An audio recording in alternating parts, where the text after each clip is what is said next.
بسم الله الرحمن الرحيم.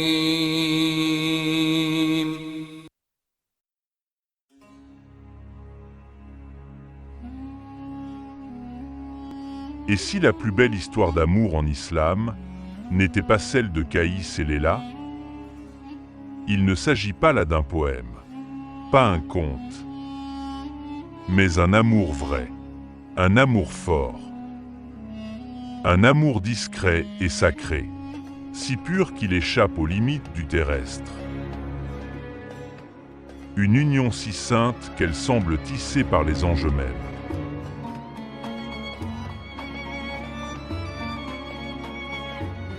Ali ibn Abi Talib, le lion d'Allah, que Allah soit satisfait de lui, et Fatima Zahra, que Allah soit satisfait d'elle, la resplendissante fille du prophète, paix et salut sur lui. Leur amour était-il simplement humain, ou portait-il la lumière du divin? Deux âmes unies par la foi, deux cœurs fidèles jusqu'à la fin.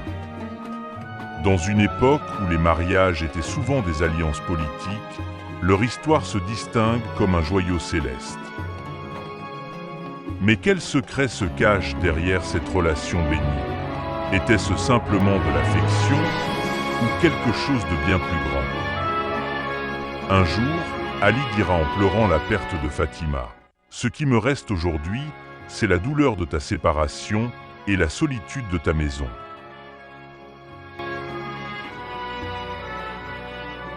Ali et Fatima ont laissé derrière eux l'un des plus beaux exemples de mariage ayant jamais existé.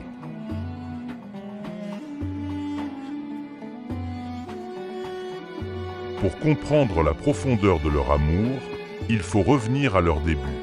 Ali, qu'Allah soit satisfait de lui, cousin dévoué et fils adoptif du prophète paix et salut sur lui, grandit dans la maison de notre messager et parmi les premiers à avoir embrassé l'islam.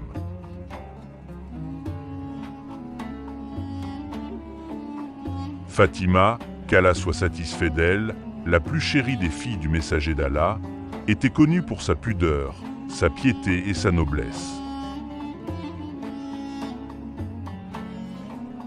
Quand Ali, timide et respectueux, demanda la main de Fatima, le prophète sourit, car il savait qu'Allah avait choisi cet homme pour sa précieuse fille.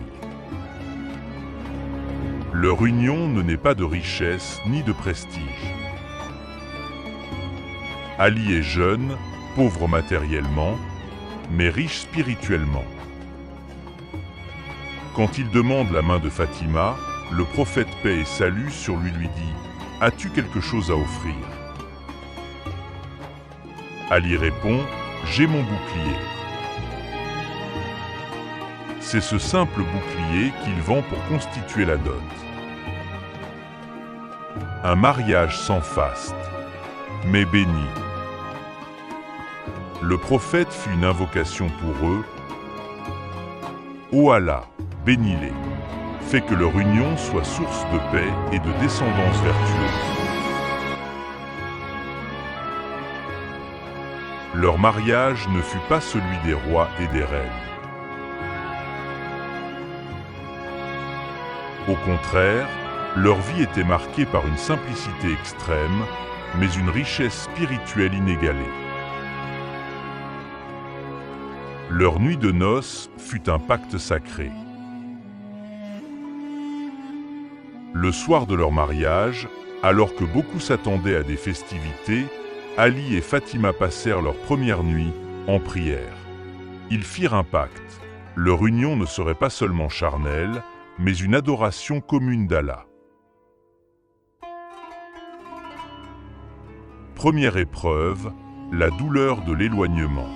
Le mariage d'Ali et Fatima ne commence pas dans la facilité. Non, leur première épreuve n'est ni la pauvreté, ni les disputes, mais la distance.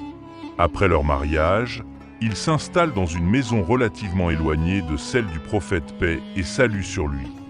Pour Fatima, cette séparation est douloureuse. Depuis son enfance, elle était l'ombre de son père, sa confidente, sa fille chérie, son soutien dans les moments les plus durs. Se retrouver loin de lui est une souffrance silencieuse. Ali ressentit la même chose. Lui qui a grandi dans la maison du prophète, qui a été éduqué par lui, nourri par sa sagesse, guidé par sa main. Vivre loin de lui, c'est être amputé d'une présence essentielle. Le cœur du prophète, lui aussi, est lourd. Mais il n'ose rien dire. Car pour construire une maison proche de la mosquée, il aurait fallu qu'un terrain lui soit offert. Or, à Médine, les terrains disponibles à proximité de la mosquée du prophète étaient rares. Un compagnon du prophète du nom de Rita ibn Annuemen allait surmonter cette difficulté. Il possédait une portion de terrain à côté de la maison du prophète. Il le lui offrit pour qu'Ali et Fatima puissent construire une petite habitation.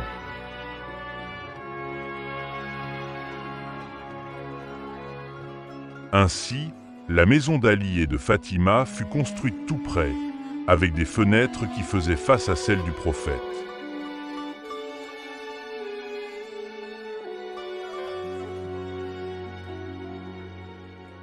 Deuxième épreuve, la pauvreté. Une pauvreté rude, usante, quotidienne.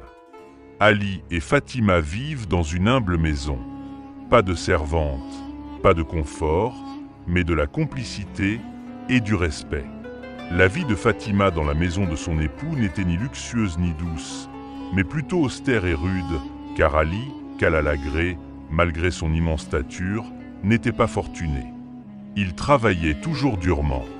Il portait de lourdes charges, creusait des puits, gagnait peu. Malgré son statut de guerrier, il prenait soin de sa femme et l'honorait. Il l'aidait souvent personnellement.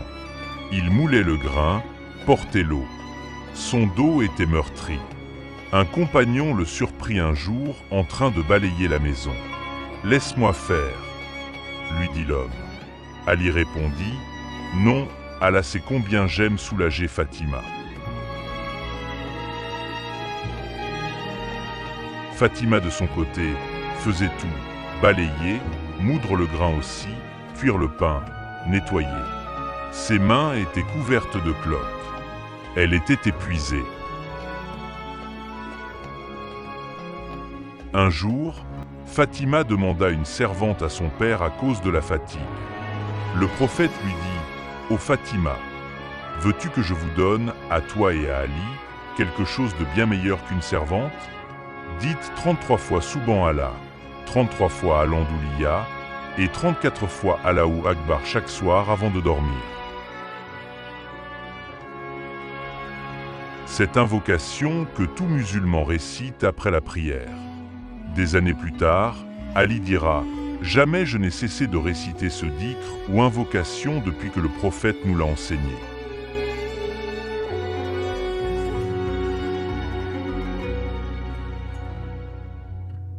Ce n'était pas un amour de confort, c'était un amour d'effort, un amour tissé de foi et de sacrifice.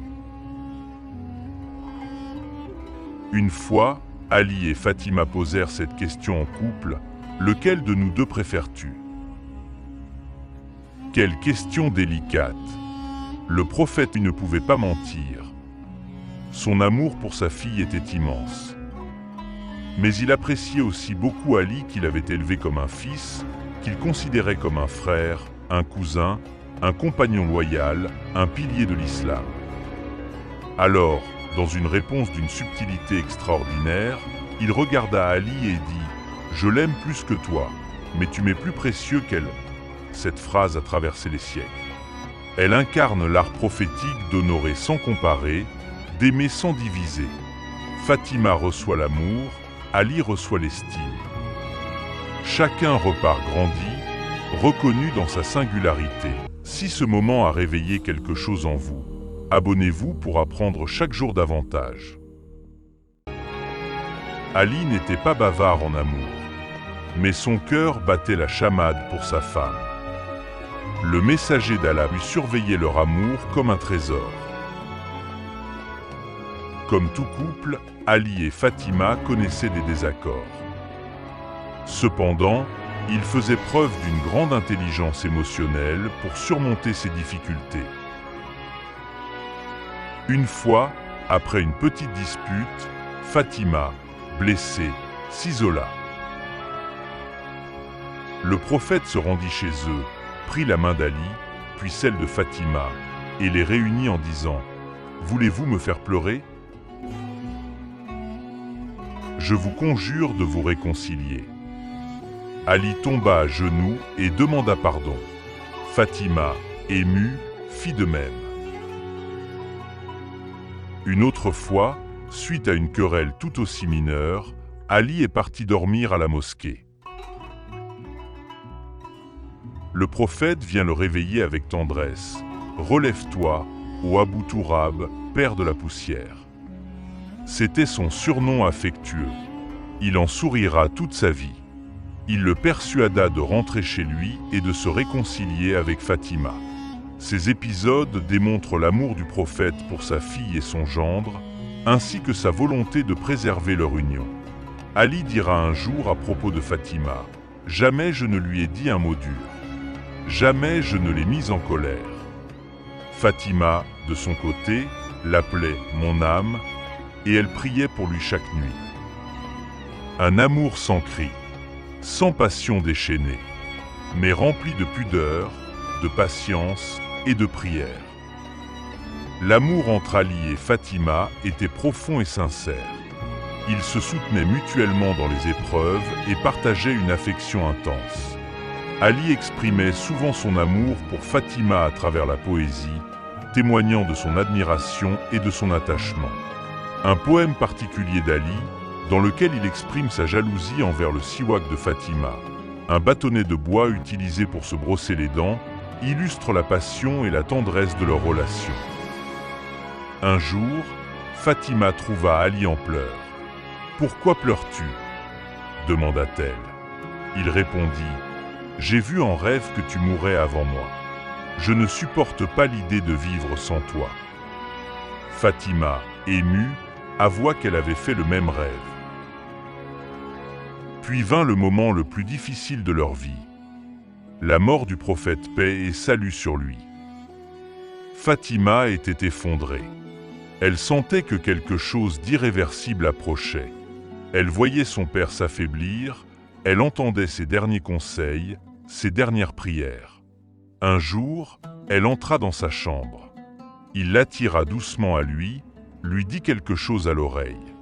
Elle pleura. Puis il lui dit autre chose. Et elle sourit. Plus tard, elle expliqua. Il m'a dit, je vais bientôt mourir. Et j'ai pleuré. Puis il m'a dit, tu seras la première de ma famille à me rejoindre. Et j'ai souri. Fatima ne vivra que 6 mois après la mort de son père. 6 mois d'un chagrin profond. Elle était jeune. Elle avait à peine 29 ans. Mais elle avait vécu l'essentiel. Elle avait aimé, souffert, soutenu, donné. Elle avait incarné l'excellence d'une femme croyante, d'une fille, d'une épouse, d'une mère, d'une militante silencieuse. Quelques mois après la mort du prophète, Fatima tombe gravement malade. Ali veille sur elle, nuit et jour. Elle sait que ses jours sont comptés. Elle confie à Ali ses dernières volontés. « Je veux être lavée par toi. Je veux être enterrée la nuit. Sans grand cortège et je souhaite enterrer discrètement, loin du tumulte politique qui avait suivi la mort du prophète. »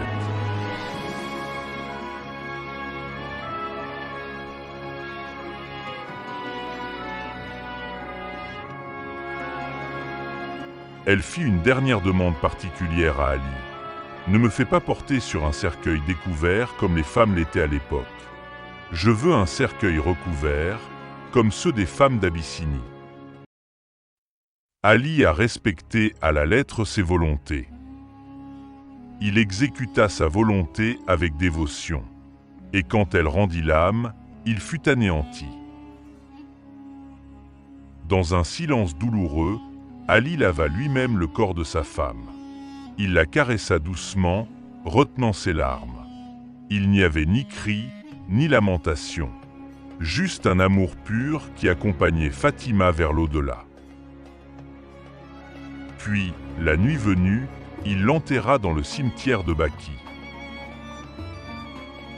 Seuls quelques fidèles étaient présents. Le silence était total.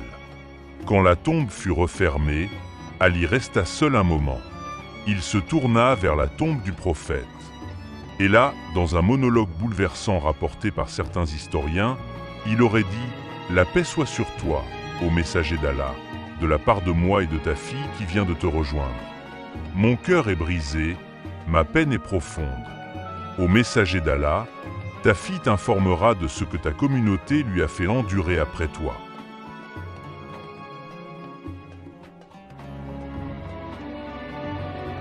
Puis il se tourna vers la tombe de Fatima et lui parla comme on parle à un être cher qu'on ne reverra plus.